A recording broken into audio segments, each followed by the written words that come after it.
কলকাতায় বাংলাদেশের উপদূতাবাসের সামনে ফের বিক্ষোভের ঘটনা ঘটেছে। শুক্রবার রাজ্য বিজেপির বিরোধী দলীয় নেতা শুভেন্দু অধিকারীর নেতৃত্বে এই বিক্ষোভ অনুষ্ঠিত হয়।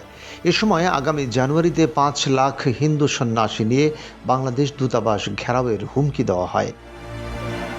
বিক্ষোভকারীরা বাংলাদেশের সংখ্যালঘু হিন্দুদের উপর কথিত নির্যাতনের অভিযোগ তুলে কলকাতার বাংলাদেশ উপদূতাবাসে একটি স্মারকলিপি জমা দেয়। বিজেপি ও বিভিন্ন সাধু সন্ন্যাসী সংগঠনের প্রতিনিধিদের সমন্বয়ে গঠিত একটি প্রতিনিধি দল এই স্মারকলিপি প্রদান করে। এর আগে উপদূতাবাস থেকে প্রায় ২০০ মিটার দূরে বেগবাগান মোড়ে বিক্ষোভ সমাবেশ থেকে শুভেন্দু অধিকারী ৫ লাখ হিন্দু সন্ন্যাসী নিয়ে বাংলাদেশ দূতাবাস ঘেরাওয়ের হুমকি দেন। শিয়ালদহ স্টেশন চত্বর থেকে গেরুয়া পোশাক পরিহিত সাধু সন্ন্যাসীদের নিয়ে একটি মিছিল শুরু হয়।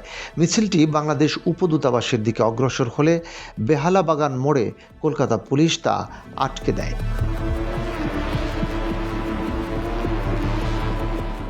পরবর্তীতে শুভেন্দু অধিকারী সহ ৪ সদস্যের একটি প্রতিনিধি দল বাংলাদেশের ডেপুটি হাইকমিশনারের সঙ্গে সাক্ষাৎ করেন। প্রায় ৩০ মিনিট ধরে ডেপুটি হাইকমিশনারের কার্যালয়ে বৈঠক শেষে তারা বাইরে বেরিয়ে আসেন। বৈঠক শেষে শুভেন্দু অধিকারী সাংবাদিকদের বলেন, সোমবার ২২ ডিসেম্বর থেকে বিভিন্ন হিন্দু সংগঠন, সাধু সন্ত সমাজ এবং বিজেপির এমপি ও বিধায়করা ডেপুটি হাইকমিশনারের মাধ্যমে বাংলাদেশের বর্তমান সরকারের কাছে তাদের আপত্তি, প্রতিবাদ ও দাবি তুলে ধরার চেষ্টা করছেন। পশ্চিমবঙ্গের মুখ্যমন্ত্রী মমতা বন্দ্যোপাধ্যায়ের বিরুদ্ধে হুঁশিয়ারি উচ্চারণ করে তিনি বলেন, মমতা যতই প্রাচীর তুলুন বা পুলিশ মোতায়েন করুন, সরকার যদি ব্যবস্থা না নেয় তবে নতুন বছরের আগেই সব প্রাচীর ভেঙে দেওয়া হবে।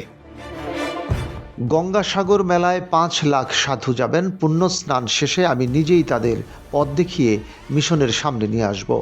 তিনি আরও বলেন, আজ ১,০০০ সাধু ও ৩,০০০ নাগা সন্ন্যাসী এসেছেন। গঙ্গাসাগরে ৫ লাখ সাধু যাবেন। স্নান শেষে বাবুঘাট থেকে সবাইকে নিয়ে এখানে আসব। সেদিন কতটা ক্ষমতা আছে তা দেখা যাবে।